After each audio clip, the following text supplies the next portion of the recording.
Gracias, muchas gracias por hacernos parte de su fin de semana. El doctor Miguel Ramón Ureña, infectólogo. Amigo, pienso que es la persona idónea para que nos acompañe este fin de semana, porque el tema obligado ha de ser el coronavirus. Vamos a ver si llegó definitivamente, si estamos preparados para recibirlo, porque aún no ha llegado. Vamos a ver cómo está la plataforma para atender los casos o los posibles casos que nos lleguen. Y el resto de cosas que trae como consecuencia la presencia de esto que ha revolucionado el mundo y que le ha cambiado las estructuras a la gente. No se mueva, que este encuentro apenas comienza.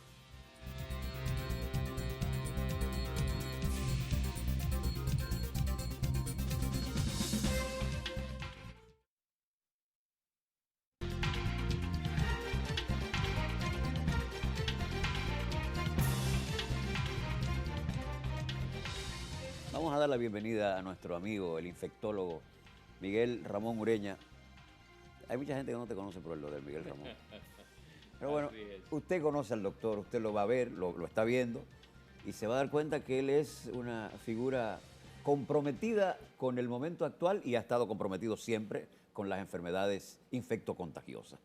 Y esto del coronavirus es un tema que está en todas partes del planeta porque quienes no le ha llegado lo está esperando.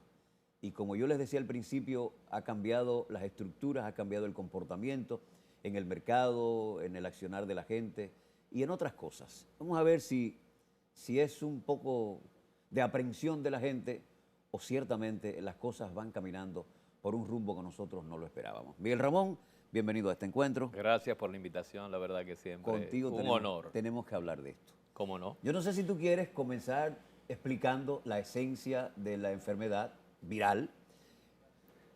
Es de conocimiento general lo que hay, la gente lo maneja, incluso cual médico.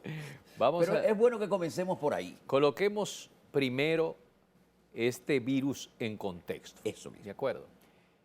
Mire, la primera cosa es que tenemos que entender que la familia de los coronavirus es una gran familia de virus. Lo que le puso el nombre en la década del 1960 fue la apariencia al microscopio electrónico, parecía una corona de reyes, porque tiene unas estructuras que sobresalen de su superficie que le dan la apariencia de las púas de una corona. De hecho, esas púas de la corona son las que le sirven de llave para entrar a las células cuando las infecta. O sea, son las cepas que hay entre esas. ¿Qué sucede con la familia de los coronavirus? Es una familia de virus muy extendida. Hay coronavirus en los animales, hay coronavirus en las plantas y hay coronavirus en los humanos. Los virus tienen una peculiaridad. Los virus son específicos de especie. ¿Qué quiere decir eso? Que normalmente un virus que infecta, un coronavirus que infecta a una persona, solo es capaz de infectar a otras personas. No puedes tú infectar a tu perro o a tu gato con un coronavirus humano. Pero tú hablabas ahorita de que hay coronavirus en los animales. Claro. Los animales sí pueden afectar a los seres humanos. Los coronavirus de los animales también son propios de esa especie. Normalmente un coronavirus de un perro no se le puede pasar a un gato. ¿Cuál es la rareza de este coronavirus en particular? Que junto a otros dos coronavirus en los últimos 20 años ha presentado un salto de una especie a otra. El primero que lo hizo fue el coronavirus que se llama SARS, que es el síndrome respiratorio agudo severo. Con mucho, la más mortal, después del MERS, que fue el segundo coronavirus, que también dio un salto de un animal a un humano. Estos saltos de animales a humanos son la consecuencia de una presión biológica que el hombre está ejerciendo en los entornos donde estos animales viven. El coronavirus como familia... Vamos a especificar eso. Presión biológica en el lugar donde esos animales viven. Vamos a descodificarlo, porque te aseguro Vamos a hacerlo de la siguiente manera. Nosotros estamos invadiendo terrenos por la expansión de la población humana y el interés del humano en el desarrollo económico, social, el crecimiento de las ciudades, nosotros estamos invadiendo territorios que antes la humanidad no invadía. Estamos adoptando hábitos alimenticios que probablemente están cambiando nuestra forma de interactuar. Por ejemplo, hace 25 años, muy difícilmente un dominicano comía sushi. Hoy tenemos sushi en casi todos los restaurantes. Cualquier lugar. Y el dominicano ha aprendido a comer pescado crudo, cosa que para hace 25 años era una cosa espantosa. Nadie se le ocurría comer pescado crudo. Pues ya comemos sushi.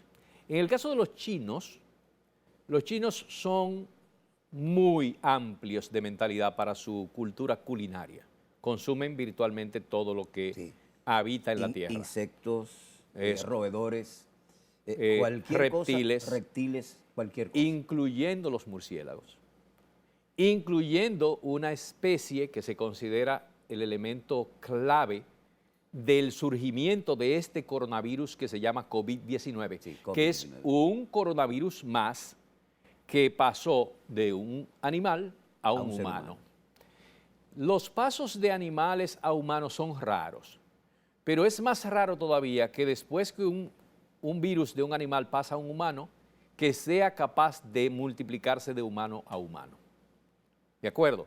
Los virus no pueden hacer un switch doble de manera simultánea, necesitan años de evolución, pero estos, los tres, lo hicieron, y en los últimos 20 años. Y rápidamente. Y de manera rápida. ¿Qué sucedió al principio de este proceso?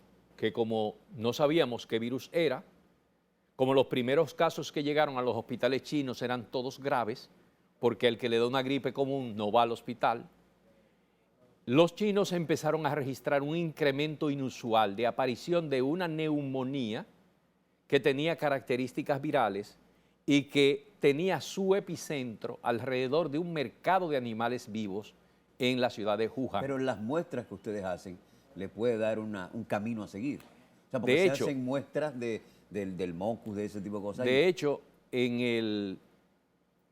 esto empezó a principios de diciembre en esa ciudad de China. Sí. Al cabo de un mes y una semana, ya los chinos tenían decodificado el genoma, o sea, la estructura genética del virus. Sí. Y pudieron darse cuenta de que era un coronavirus, primero. Segundo, de que tenía parentescos directos con el SARS y el MERS. El MERS es el síndrome respiratorio de Medio Oriente. Ese fue el que más muerte... Ese es el que más alta letalidad tiene. Ha tenido. Y sin embargo, solo fue conocido hasta ahora en el ámbito científico. Nosotros lo conocíamos por lo que sucedió en Arabia Saudita. Sin embargo... Que no se pudo frenar en su momento. De hecho, estos virus tienen una peculiaridad, que generan ellos mismos su incremento epidémico y su descenso también. Y eso lo podemos explicar un poquito más adelante. Yo quiero que hablemos. Ese tema lo tengo en agenda, porque yo pienso que es fundamental para comprender cuál es el futuro. Claro. Cómo esto va a evolucionar. Normalmente una epidemia de un virus tiene la peculiaridad de que encuentra el virus cuando infecta al primer ser humano, encuentra una población que no tiene anticuerpos a ese virus, porque ese virus era desconocido para los seres humanos. Y los anticuerpos trabajan con los virus que ellos conocen. Los que conocen. Entonces, por eso la experiencia inmunológica de los niños durante su primera infancia es tan importante. Por eso es que los niños, cuando están en la edad escolar y preescolar temprana, se enferman tanto y tantas veces. Eso es parte del aprendizaje de su sistema inmunológico para aprender a defenderse de las enfermedades en el futuro. El sistema inmunológico va creando una plataforma de defensa. Correcto. Conforme van entrando virus a su organismo. Es correcto. Para ponerlo bien clarito. Sí. ¿Qué sucede con esto? Estos virus empiezan a infectar a una población que no lo conoce y lógicamente se enferman muchas personas. Sí. Y la expansión del virus se hace muy rápidamente. En ese momento la curva de casos se incrementa. En la medida en que el virus... Es ascendente. Ascendente todo el tiempo. Todo el tiempo. En la medida en que el virus circula en la población, esa circulación genera la producción de anticuerpos en una cantidad cada vez mayor de individuos. No todos los individuos se van a enfermar. Una pregunta importante. Cuando se transmite de persona a persona, ¿el virus va, digamos, fortaleciéndose o va perdiendo esa fortaleza? Va perdiendo la capacidad capacidad inicial. ¿Por qué? En la medida en que el virus circula, los individuos que no se enferman, pero que les circula el virus, porque hay que decir que de esta enfermedad, más del 70% de la población que se contagia con el virus no se enferma. No se enferma, no siente nada. Hay un porcentaje grande, más del 80%, de los que se enferman, que solo van a tener una gripe común. O sea, es un cero positivo, pero ese individuo, y el individuo que no se enferma, tú le haces asintomático. una prueba y también va a dar positivo para coronavirus, pero no tiene la enfermedad. Pero es asintomático. Es correcto. Pero lo puede transmitir. Sí, exactamente. Ese es un Entonces, problema. ¿qué sucede con el virus que realmente agrava? Bueno, que necesita una población susceptible que además tenga factores de riesgo. En la medida en que el virus se expande en una comunidad, los anticuerpos de esa comunidad empiezan a producirse de manera rápida y cuando el virus ya no encuentra personas susceptibles que no tengan anticuerpos, empiezan a caer el número de casos. Sí, pero Miguel Ramón, pero el virus tiene que llegar a tu organismo para que tu organismo se defienda de él. Sí, claro. Y para que tu organismo aprenda a defenderse. Porque tu organismo no se va ¿cómo se llama?, a nutrir del problema que otro tenga. No, pero si tú tienes una población que se infecta pero no se enferma, tú no puedes medir la cantidad de individuos a los que el virus les ha llegado. A eso se llama inmunidad silenciosa, porque tú no te enfermaste, sufriste la infección, y eso pasa aquí con el dengue, por ejemplo. ¿Y en qué tiempo tú? Entonces, vamos a ponerte el ejemplo. Ya en China, en las regiones del epicentro de la epidemia. Donde se murieron 30.900 personas. Sí, ahora mismo si tú ves las estadísticas, no, 30.000 no. Se han muerto 3.000. 3.000, perdón por el dato. Han muerto 3.500 personas en total. Hablaban de 3.900 hace un par de días. En el planeta. 3.600, 3.700, y ese número puede seguir aumentando. Para ponerte en contexto, cuando un virus logra que esa población genere anticuerpos en su contra, ya los pacientes vulnerables empiezan a disminuir. Por lo tanto, el número de casos nuevos también empieza a descender. Además, el virus, en China eso está ocurriendo en este momento. Además, el virus se queda, porque pienso que lo más lógico es lo que ellos hicieron. Aislar a la población, claro que sí, para evitar el contagio. Eventualmente, esa medida, que fue una medida draconiana, una medida que solo gobiernos como el chino pueden asumir, sin duda alguna, porque no es verdad que ningún otro país, excepto Cuba, podría asumir la misma conducta que los chinos. Nosotros en el hemisferio occidental no tenemos un gobierno que sea capaz de cerrar una ciudad completa. De 10 millones de habitantes. De 11. 10 millones de habitantes. Y de que además no le lleguen trenes, no le lleguen autobuses y no les permitan la entrada de ningún vehículo con individuos adentro. Ni la salida de nadie. Ni la salida de nadie. Absolutamente Entonces, de nadie. Eso nos ayudó a nosotros a ganar tiempo para conocer el virus, para saber cuál era el nivel de letalidad del virus.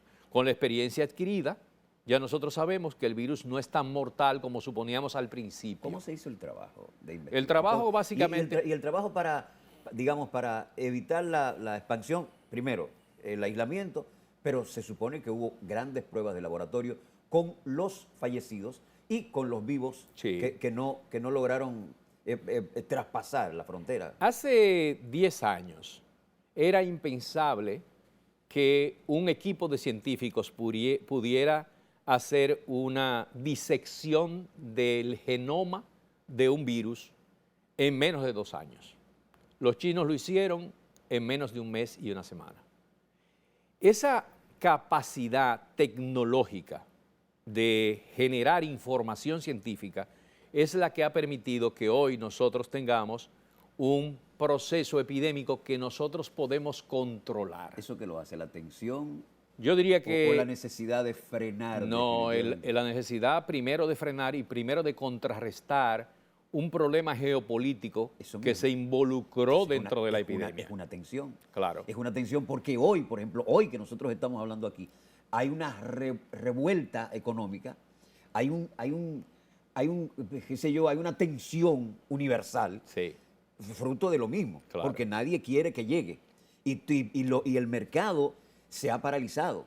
El mercado de las ventas de comida, el mercado aéreo se ha frenado. O sea, hay una cantidad Mira. de nichos Claro. que tienen problemas. Hay un grupo de infectólogos de nuestro país que estamos tratando de desmontar un poco la histeria y el pánico, porque vamos a compararlo a este COVID-19, lo vamos a comparar con el virus de la influenza. Si tú me lo permites, te voy a dar unos datos Sí, sí, no, numéricos muy maravilloso, simples. excelente. Desde octubre del año 2019 hasta el 22 de febrero de este año, en los Estados Unidos, solamente en los Estados Unidos, han muerto más de 24,000 personas por influenza. Ahí está la estadística. Muy bien. ¿Y quién ha dicho algo de la influenza de los Estados Unidos? Nadie. Nosotros tenemos 3.500, 3.700, póngale 4.000 muertos Esos muertos son en el vulnerables, planeta. son organismos vulnerables. Igual que el COVID. Que el COVID. Igualito que el COVID-19. El COVID-19 va a matar a las mismas personas que la influenza mata. Lo único que la influenza mata más y el COVID menos. Nosotros tenemos influenza en la República Dominicana desde septiembre del año pasado. Influenza A, que es una enfermedad severa, que hemos tenido que ingresar pacientes a terapia intensiva y montarlos en un ventilador con una neumonía por influenza que le quita toda la capacidad de sobrevivir sin ventilador. Entonces tú insistes en que Entonces, el fenómeno geopolítico es el que ha nosotros- detonado todo esto. Lo primero que detonó esto fue el hecho de que nosotros no supiéramos qué virus era. Había que tomar las medidas del lugar y generar una alerta internacional en el mundo científico. Y esa alerta internacional dio sus resultados porque nos dio el tiempo de conocer cómo este virus se comporta. Ya tenemos un número de casos, sobrepasamos los 100,000, tenemos un número de casos que ya nos permite establecer líneas estadísticas. ¿De acuerdo? Para el invierno del 2018 al 2019, el invierno pasado, en los Estados Unidos murieron 49,000 personas de influenza. 49,000. Tenemos 3.500, 4,000 muertos en todo el mundo del COVID-19. En una población de 300 y tantos millones de habitantes, bueno, Entonces, es prácticamente poco. Sí, pero vamos a ver cuán minúscula puede ser la muerte de 2.800 o 3.000 chinos en una población de 1.500 millones de habitantes. Mira, tú me hablaste de unas estadísticas de 100,000 infectados que te permite conocer cuál es el comportamiento, pero ¿les podrá permitir a ustedes conocer cómo se puede frenar la posibilidad de tan alta letalidad? Vamos a verlo eso después Sí, cómo no. que se cumplan con estos compromisos. El programa continúa.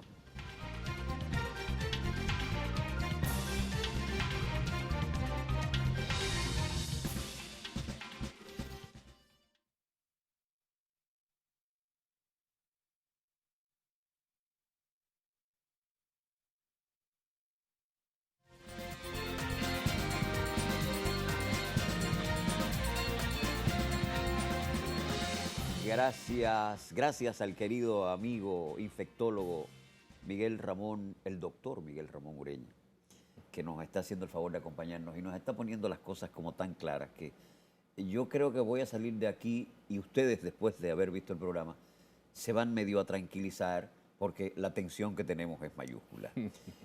Yo te decía que si en la misma proporción en que toda esta cantidad de personas infectadas les dio la posibilidad de conocer el genoma del virus, también la posibilidad de conseguir, digamos, una vacuna, qué sé yo, Sí. frenar un poco, está también con ellos. Mira, nosotros la experiencia del SARS a principios del año 2000, 2002, 2004, fue, digamos, importante. Todavía no tenemos vacuna para el SARS. ¿Tú crees que habrá? Bueno, los intentos se están haciendo, pero el coronavirus es un virus muy sui generis en muchos aspectos. El MERS, que es el síndrome respiratorio agudo del Medio Oriente, tampoco tiene vacuna todavía y ya sucedió hace varios años, 2012. 2012, sí. Nosotros no creo que logremos una vacuna en un tiempo récord.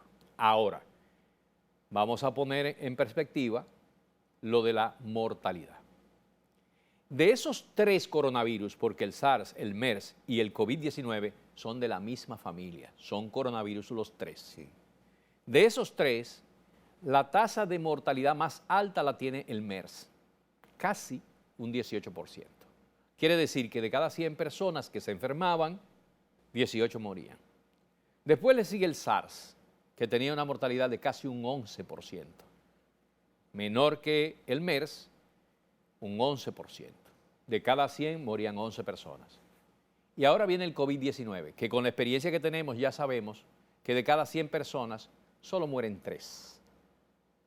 ¿Cómo se enfrentaron los primeros? ¿Cómo comenzó la curva decreciente de aquellos 2 primeros? No. El MERS y el SARS.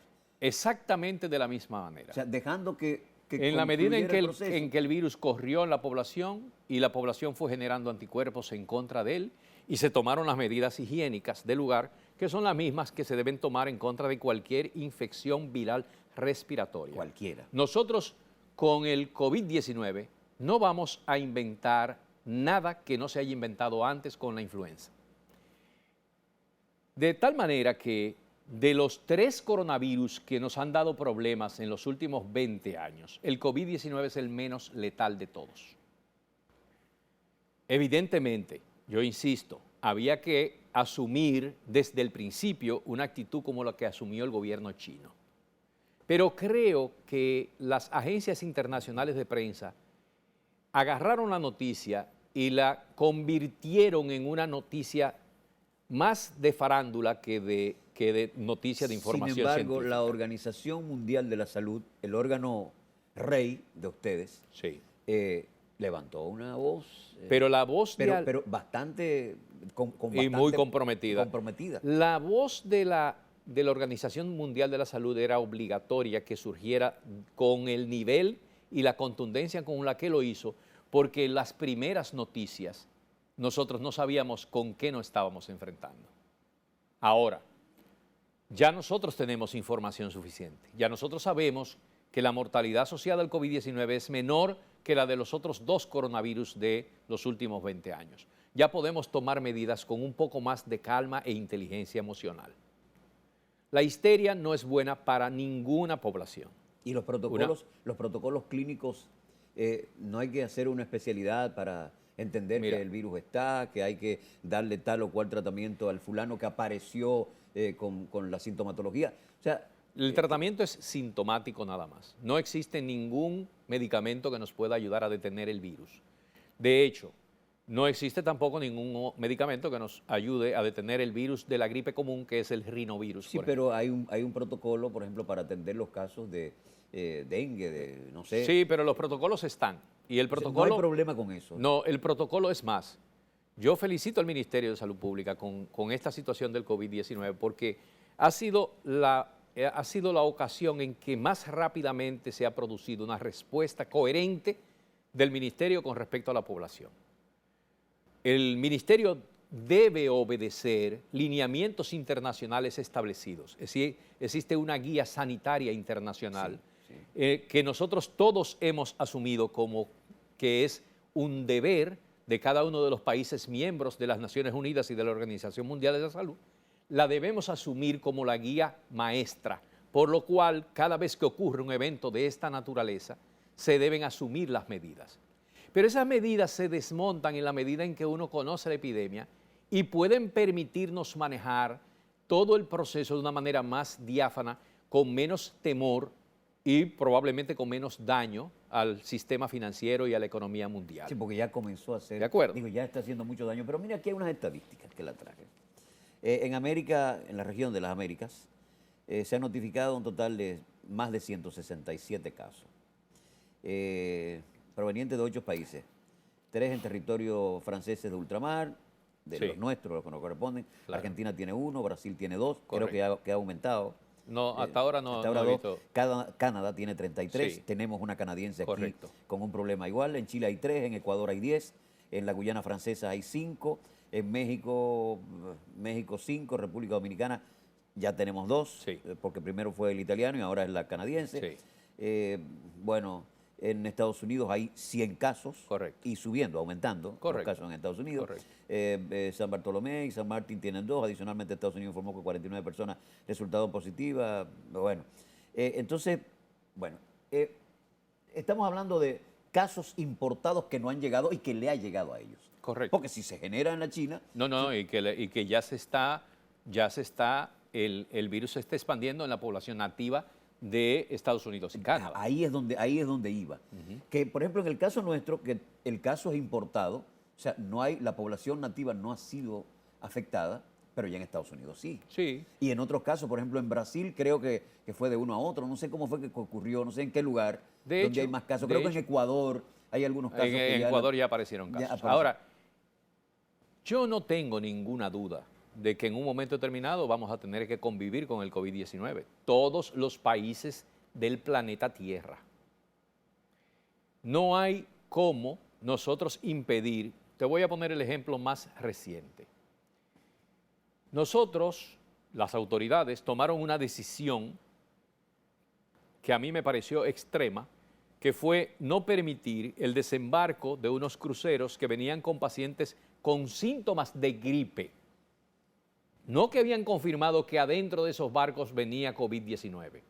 Síntomas de gripe, la gripe que nos está dando a todos. Estos cambios Le dijimos, no los queremos aquí. ¿Qué hicieron las compañías navieras de ambos cruceros? Que los desmontaron en Haití. ¿Cuál es la frontera que nos separa a nosotros de Haití?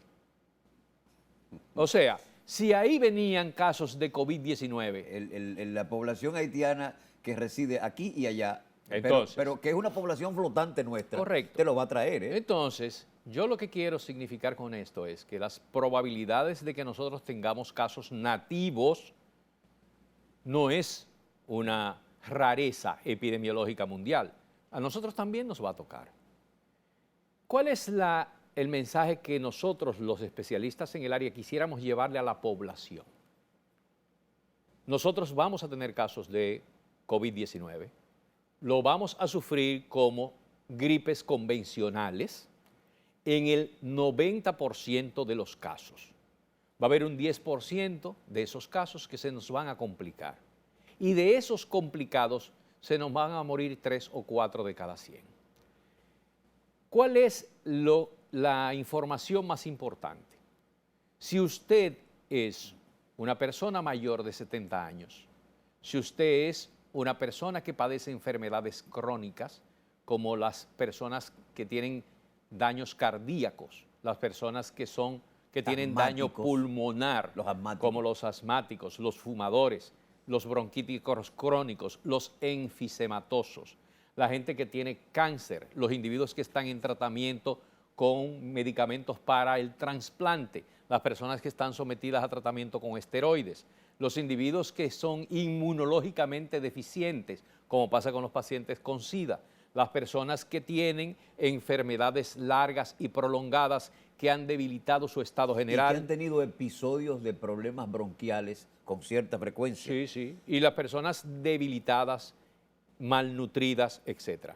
Esas personas se van a complicar más frecuentemente que el resto de la población general.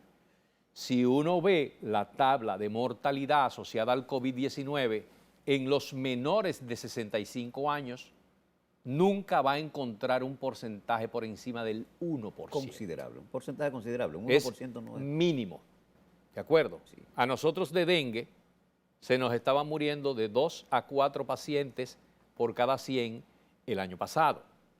Entonces, yo insisto en esta información porque la única manera de desmontar el pánico y de actuar racionalmente es si nosotros informamos correctamente a la población.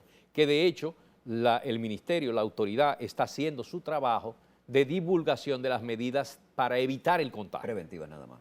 Entonces, no tenemos tratamiento, no hay un tratamiento, el tratamiento es sintomático. Los casos que presenten fiebre muy alta con vómitos y dificultad respiratoria tienen que ir a un hospital.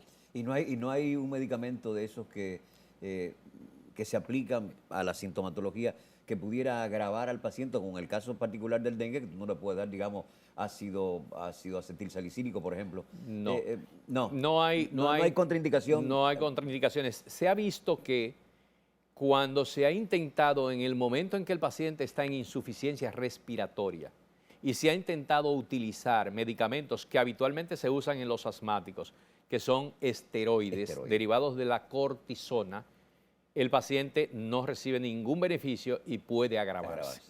Esa es la única droga que normalmente la colocamos nosotros los médicos en terapia intensiva. Desde el punto de vista del resto de los antigripales convencionales, ninguno agrava la condición del COVID-19.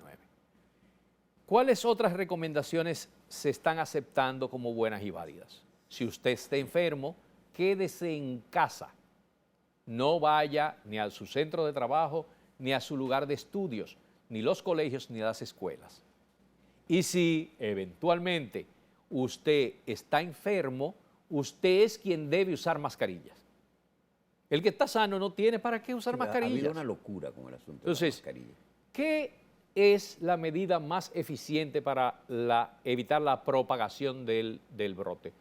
Lavarse bien las manos, lavarse las manos frecuentemente. Cuando usted tiene un paciente enfermo en su casa, ese paciente tiene que lavarse las manos de manera frecuente porque el virus es capaz de colonizar superficies inertes. Por ejemplo, el paciente tose, se pone la mano en la boca y coge un teléfono, un celular.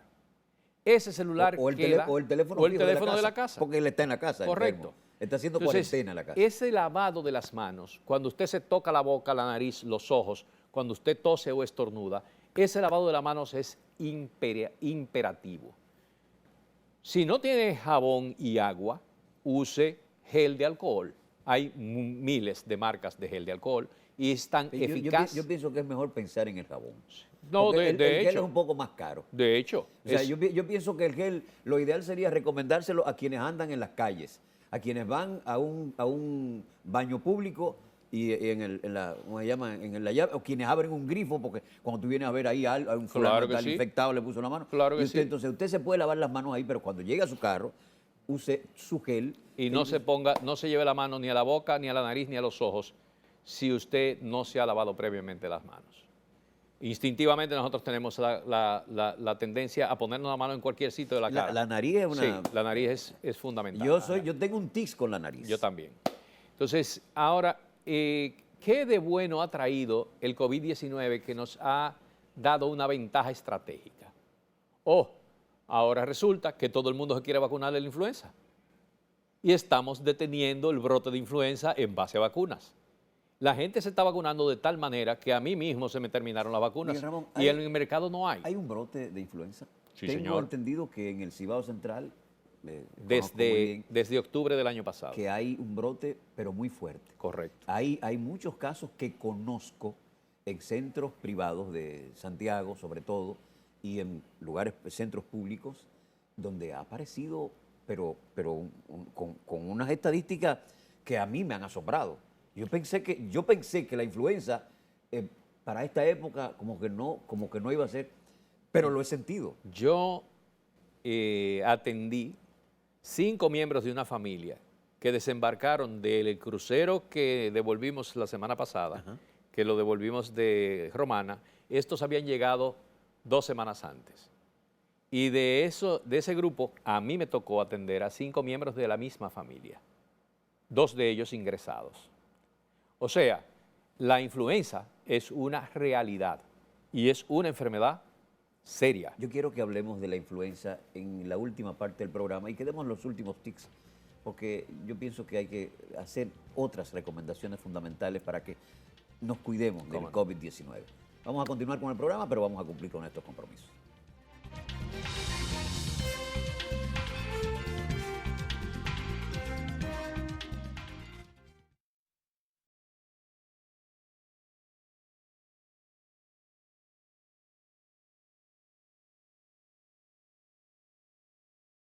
El doctor Miguel Ramón Ureña nos acompaña, él es infectólogo. Estamos hablando del COVID-19, el coronavirus del momento. Pero hablábamos hace un ratito de que también tenemos muchos casos de influenza y como que se ha renovado el asunto. Porque hace mucho tiempo que ustedes no atendían tantos pacientes con influenza. Sí, ¿Cierto? hacía unos años que no teníamos un brote de influenza tan importante con el que nos hemos enfrentado en los últimos 3 meses. La influenza que está circulando en el país tiene la desventaja de que están circulando los dos virus de la influenza más importantes, el A y el B. El H1N1, hemos tenido varios casos de H1N1 en este mismo brote, lo cual quiere decir que desde el punto de vista, claro, el H1N1 es un virus de influenza A, Sí. pero el subtipo es H1N1 y el H1N1 ¿Cuál era el de la gripe aviar? es, no, el H5N1. El H5N1, ese es el de la gripe aviar. Sí. El H1N1 fue uno de los motivos de alarma más importantes que tuvo el planeta hace unos años. Sí. En esa ocasión teníamos un medicamento que se podía usar para el H1N1. El Estado Dominicano decidió comprar 50,000 tratamientos para el H1N1 en esa época. Se almacenaron para cuando llegara la epidemia y gracias a Dios no tuvimos que usar una gran cantidad. No fue importante. No fue tan grande como en otros países se registró, en el caso de México, por ejemplo, que si ustedes recuerdan fue una de las situaciones más. Sin duda alguna. Entonces, desde el punto de vista de la influenza sigue siendo una amenaza estacional. Cada cierto número de años ocurre un evento. Hay que acordarse que hay 1.164 serotipos distintos de influenza. Cuando la población está protegida por los anticuerpos que hemos desarrollado de la última influenza que circuló en el país, vamos a suponer el año pasado, el virus que toma su lugar es un primo hermano al que no conocemos y nos hace un brote nuevo de influenza. ¿Y cómo viene? ¿Más fuerte o debilitado? Depende del serotipo que se presente en el país. Si nos toca un H1N1, las posibilidades de que se complique son altas. Si nos toca un influenza B, es menos probable, uno de sus serotipos, es mucho menos probable que se complique. Pero si nos toca una influenza A y alguno de los serotipos más graves de la influenza A, sin ninguna duda vamos a tener muchas complicaciones. ¿Y el proceso es ascendente en la aparición de los casos? Y hacen lo mismo, esa curva epidémica es universal. Desde que nosotros estamos describiendo epidemias en la historia de la humanidad, el comportamiento siempre ha sido la misma. Es una forma de campana. El número de casos primero es pequeño, después se incrementa exponencialmente, llega a una cúspide, a una cúpula y empieza a descender y desaparece. Y eso ha pasado en la humanidad, pasó con la gripe española. La gripe española fue una influenza. Y la gripe española enorme. La gripe española mató en la Primera Guerra Mundial, durante la contienda de la Primera Guerra Mundial, se calcula que mató entre 50 y 75 millones de personas en Europa. Sí. Y mató, en esa sola epidemia murieron más personas que en las 2 guerras mundiales por causa de la guerra. Sí, ahí leía. Y ese fenómeno de la influenza no se ha vuelto a producir porque gracias a las vacunas y, claro está, a que no hemos estado en una situación de emergencia sanitaria como pasa con las guerras son un detonante de muchísimos procesos epidémicos. Hasta la atención a los pacientes se deteriora. No tiene el mismo protocolo que llevan ustedes en los hospitales, o sea que eso no... Tampoco se conocía tanto y no sabíamos muy bien cómo controlar, cómo tomar medidas de contención. O sea que nosotros hemos mejorado, nos pasó con la peste negra, la peste bubónica. La humanidad se ha enfrentado a grandes fenómenos epidémicos, pandémicos mundiales. Este no va a ser de esa magnitud. No, porque los avances de la medicina están ahí. Y porque además la información es muy rápida, y se comparte muy rápidamente. Además el manejo científico, tiene otro norte, para llamarlo de alguna manera. Miguel Ramón, gracias por... Al contrario, un placer siempre. Yo siento que en este programa hemos edificado muy bien a gran parte de la población que sigue este programa y creo que este es nuestro aporte. Tú sigues haciendo tu aporte desde tu consultorio y nosotros nos toca hacerlo desde aquí. A ustedes gracias por hacernos parte de su fin de semana. El próximo sábado nos reunimos en este mismo canal.